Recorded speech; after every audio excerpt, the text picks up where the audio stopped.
lovely unnamed podcast with your three favorite gifted performance coaches. Myself, the hostess with the mostest, the squat father, the padre of knee flexion. That's all I got.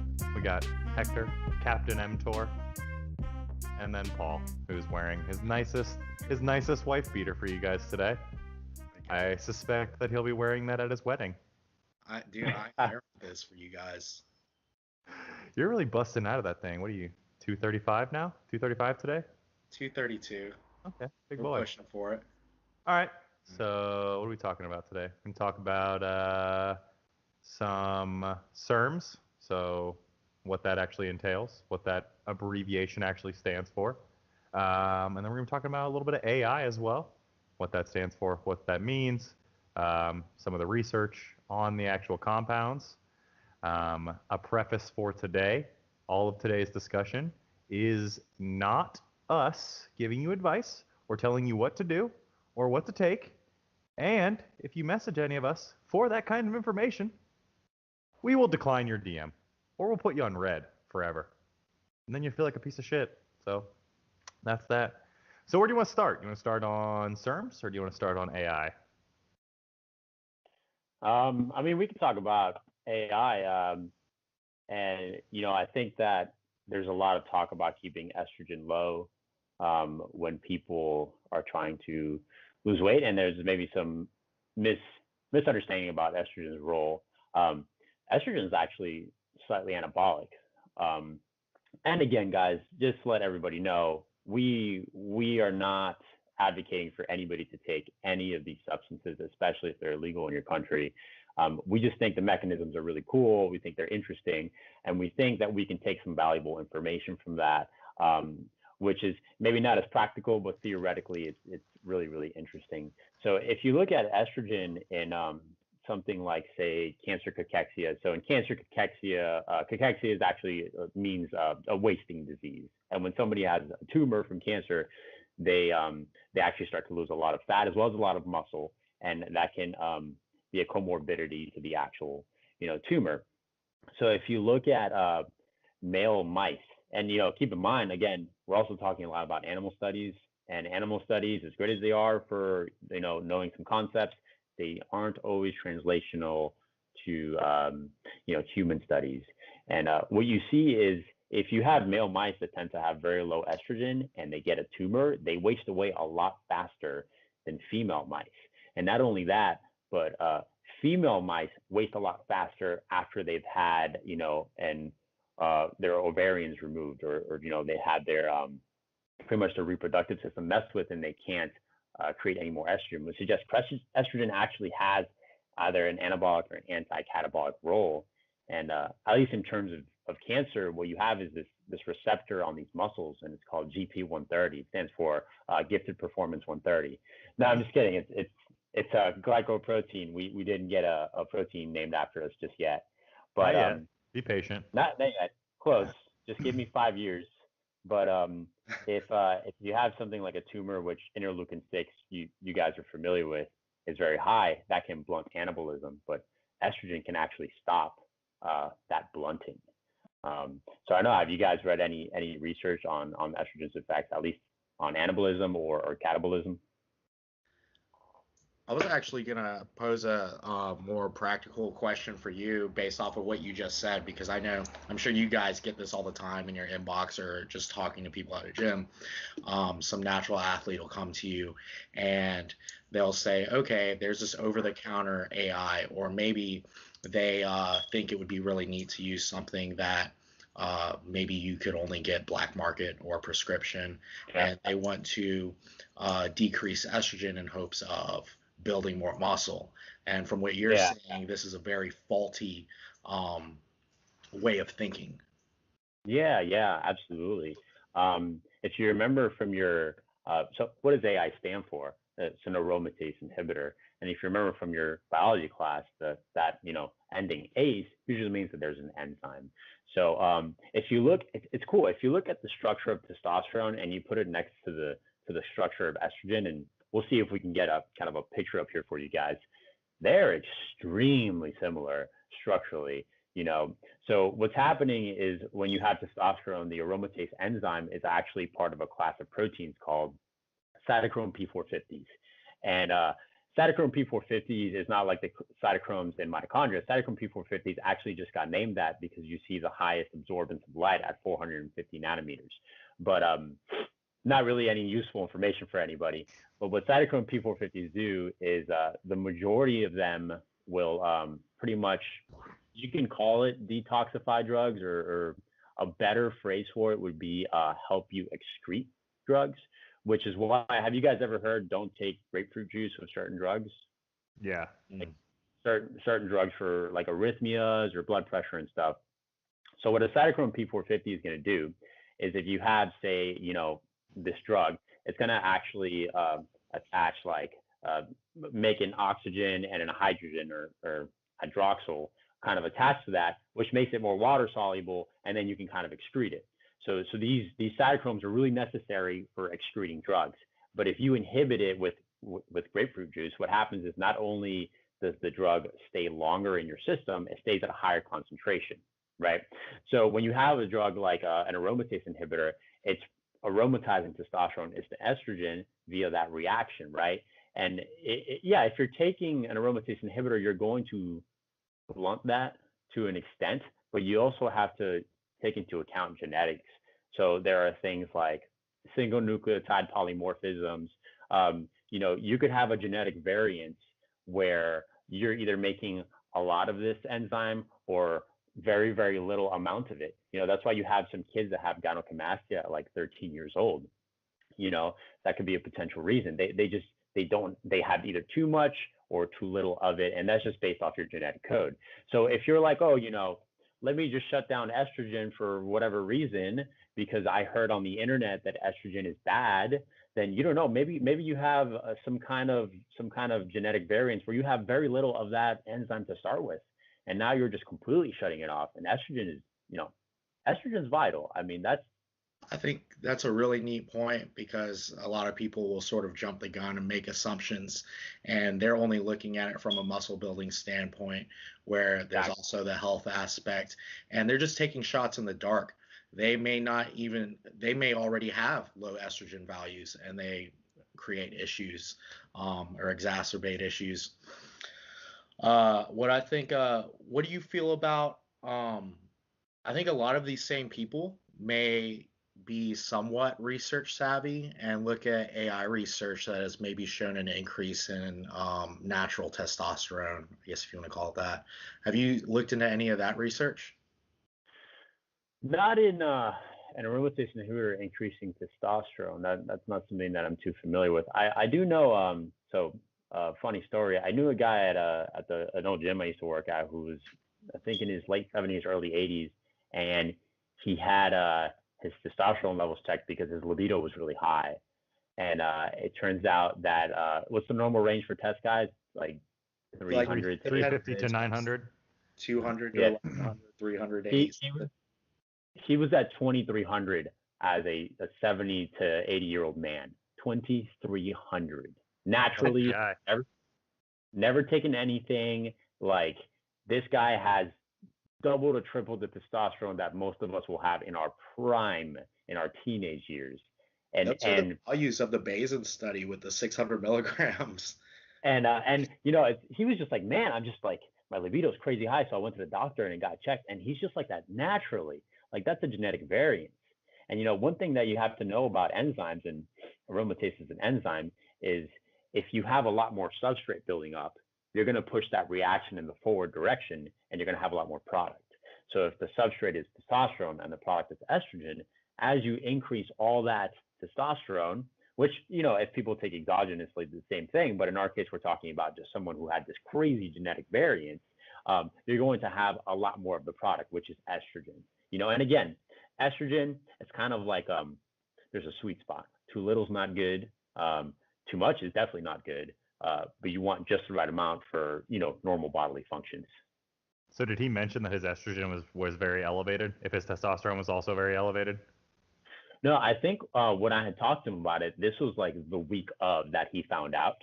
And I don't think he had any treatment yet. My main question to him, I was like, First of all, I was like, dude, were you an awesome athlete when you were younger? And he told me he was a damn good gymnast. Makes sense. He was like really good, yeah.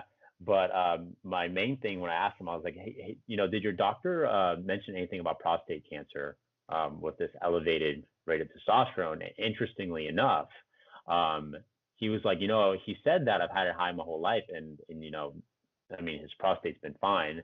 But again, you don't want to take that as advice. He is the exception, not the rule. Like that's amazing for him.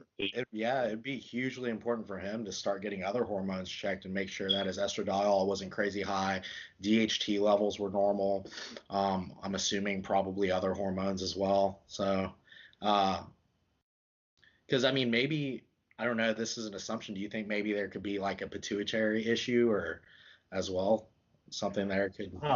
Yeah, I mean, I think that would actually probably be the source of it. Yeah. And then for his case, an aromatase inhibitor would be really useful because there's two types of aromatase inhibitors. There's competitive and non-competitive.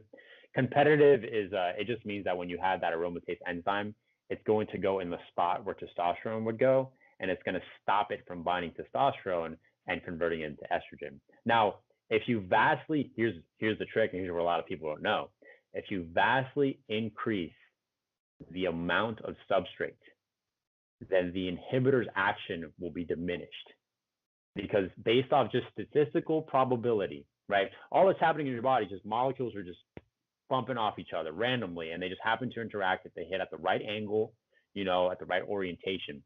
If you vastly increase testosterone, but you keep the dose of the inhibitor the same, you're going to have a higher chance of aromatization just based off the probability that if there's 100 testosterone molecules and one inhibitor molecule and there's 50 enzymes, chances are 49 of those enzymes, if not all 50, are going to be linked up to testosterone. Interesting. Isn't that the law of ever increasing numbers? As the number gets higher and higher, the probability of that event happening becomes larger and larger. And initially, when you got into this, were you talking about negative impacts of estrogen getting in the way of muscle growth or fat loss? Because I guess we should probably tackle whichever one we didn't cover in terms of, because I know a lot of maybe naturals think that, oh, if I take an aromatase inhibitor, some are looking at it for muscle gain, others may be looking at it from a fat loss perspective. Yeah. Well, what about the health aspect as well? Like, what are some of the other purposes? You often hear that like estrogen is very cardioprotective. Oh, it is. It is absolutely. So another thing, just before we get off topic, there's actually another kind of aromatase inhibitor besides the competitive, and it's called a non-competitive. And what it does is it doesn't bind the active site where testosterone links up. It binds what you would call an allosteric site that causes the conformational change so that it can't bind testosterone at all. I believe another phrase for it is a suicide inhibitor. I was going to call it, suicide. You probably don't want to do that because you're going to be offsetting a lot of aromatase that you might actually need. But in terms of health, so if we look at a postmenopausal woman, really quick, what's one of the biggest issues 6 months after a woman hits menopause? Bone density. That thing drops crazy, right?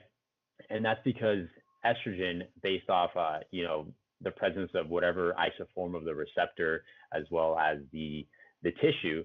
So if you have for example, SERM, which is a selective estrogen receptor modulator. A SERM, and a really popular one that we use in the lab, is actually tamoxifen. It actually has anti-estrogen effects on breast tissue, but pro-estrogen effects on bone tissue. And it's given to people, remember, it's a cancer drug. So it's given to people who have breast cancer because you're going to diminish the effects of estrogen on the breast. But it also happens to increase the density of their bones. So you can't think of estrogen as having this just one quality. It depends on like what tissue you're talking about, what receptors. It even depends on like genetics and just the environment at the time. So I really hate to give like broad generalizations, or I hate when people are like, oh, I'm going to take this, this, and this. Like, you don't know what's going on in your body. You don't know your genetics. You don't know any of that. You might be experiencing some issues, and like you guys said, health issues. It might screw you down the road really, really, really hard. Yeah. I know a while back, a lot of the, I don't think now so much, the over the counter, like you could go to the supplement store and there were certain aromatase inhibitors that were popular. And I think now one of the more popular, I guess, like natural ones is DIM or DIM or whatever like that. Have you heard about that or looked into that at all? Oh, No. No, no, not at all. What's like that? something you extract from broccoli or something that may have some Oh, like small effect on estrogen. yeah. Um, So on the topic, what's really cool is plants kind of evolve differently than animals, and because of that, their biochemistry is hundredfold more complex and intricate than animal biochemistry. So a lot of the really useful things we use in terms of drugs to treat diseases and supplements and stuff actually comes from plants. So I would believe that if it came from broccoli, I definitely wouldn't be surprised at all. It's funny because my first ever bodybuilding coach, who grew up bodybuilding in the 90s, she told me during my first prep, you want to eat a lot of broccoli because it's good for anti-estrogen purposes, and you want to eat a lot of asparagus because that functions as a natural diuretic. And I'm in Yeah, school right. at the time, and I'm like, all right, I don't know what the fuck I don't know what you're talking about, but yeah, it's a lot of these phytochemicals, like you're talking about, have various effects in the body. yeah. Yeah, yeah. Did she also tell you to eat tilapia because it's in the skin? Thin the fuck out of my skin. God damn it, I got Yeah, a paper cut, hospital like that immediately. immediately. Girthy and covered in dick skin. Um, So, Hector, what's the relationship between estrogen concentration or estrogen count and high density lipoprotein? Is there a correlation there? Is there a relationship there? Uh, I'm not really sure. I have heard, and this isn't something that I looked into in the literature, but just kind of heard from people talking who mess around with stuff that taking aromatase inhibitors and stuff like that can really impact your triglyceride levels, your metabolic panel pretty much, Well, I think, especially your HDL. yeah, because I think we have to, a lot of people, they think exclusively muscle when they enter this endeavor and forget that these things bind to receptors in the liver. And Yeah. then Yeah, that may impact cholesterol levels. And, you know, especially when there are so many different types of, or types of aromatase inhibitors and SERMs, they each yeah, have a different impact on different tissues. yeah, yeah. And people like to demonize estrogen, but so Bad idea. adipocytes adipocytes, which are just your fat cells, right? They have so an isoform is just a variation of a receptor. It means it slightly differs from the standard. So you have an alpha and a beta receptor, and fat cells are mainly gonna have the alpha estrogen receptor. To my knowledge, from the last time I looked at the literature, and here's the thing: if you knock that out of a mouse, if you take that receptor completely out, it can't express it. The mouse ends up fatter, right? It actually ends up gaining more weight because apparently there's nothing interacting with this receptor that has somewhat of a important role. And not only that, but humans who are deficient in aromatase, that thing you're trying to inhibit, humans that can't express that, as well as humans who are deficient in the I believe it's the alpha isoform, they actually have higher insulin insensitivity. They have a bit of insulin resistance. Now that data is not an experiment, it's more observational, so we can call it correlation. As you guys know, correlation is not causation. But I mean, there's certainly something to be said there about kind of messing with those things in your body when there's a strong correlation, that could potentially impact your health. Yeah, I mean, they could be potentially messing with a lot of things, and even I know from muscle growth, not to get too much into, you know, different compounds, but I know like with cattle, for instance, um, what didn't they find out that when the cattle they gave them estrogen, they actually grew more than just with androgens alone. Are you guys aware of Yeah, that research? yeah. I haven't read it, but I've definitely heard of those kind of situations. And I think that so there's a drug that's in phase 3 clinical trials for breast cancer, and now I forget the name, but when you give it, it interacts with the alpha receptor and actually shown to decrease and again, to Paul, what you were saying, this stuff interacts with everywhere in the body. It was shown to decrease fat in mice for two separate reasons. So firstly, it made you more inefficient at utilizing the energy that you get from food. Now, I don't know if that was the actual biochemical pathways or just the absorption of that energy, but it did make them less energy efficient. And also at the same time, so there's estrogen alpha receptors in your hypothalamus and in your pituitary. And one of the main things that the hypothalamus controls is appetite, right? So apparently when you gave them this drug, it just made them want to eat less. And as an effect of them eating less, they actually lost weight. Now, let me ask you this though. Is it worth taking something that interacts with a billion things in your body that has maybe some unknown side effects, just for the fact that you're going to be a little bit less hungry? Yeah, and also you're talking about it something that's still in clinical trial, and people can't exactly extrapolate that to other SERMs. Yeah, yeah, they're different, because if you look at, so for example, tamoxifen, and again, we use this in the lab. It's actually a pretty commonly used thing. Tamoxifen as a SERM has a totally different effect than this other drug that's also a SERM. So, you can't put SERMs in this broad category and say, oh, yes, they do this, or yes, they do that. It's a lot more complicated. If you look at studies that actually look at adiposity in people, how fat they are, right?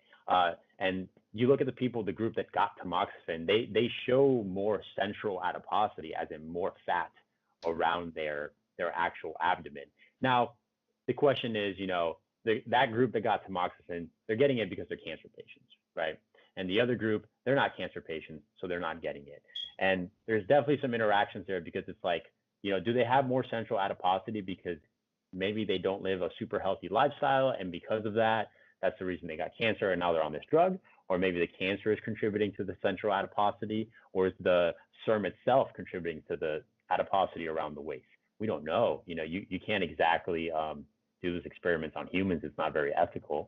We can do it on mice, but then again, how much of that data is translational? No doubt. Yeah, because if they were unhealthy, we know things like metabolic syndrome or pancreatic distress or dysfunction can cause that central adiposity as well, or increase in it. I think that's a relevant point to what you were talking about with the folks that were insulin resistant from the other drug that you were talking about. It's like, well, were they insulin resistant because they were overweight, or were they insulin resistant because they were taking the drug? And we know for sure that obesity and being overweight drives insulin resistance, and it also drives cancer. So it's an easy correlation to make there, but I think that just give it more time to let this kind of stuff hatch out before you play around with these kind of drugs. Exactly, man. I'm a big proponent of, so do whatever you want as long as you're not hurting other people. But educate yourself before you make any of these choices. Understand there's a lot of risk, and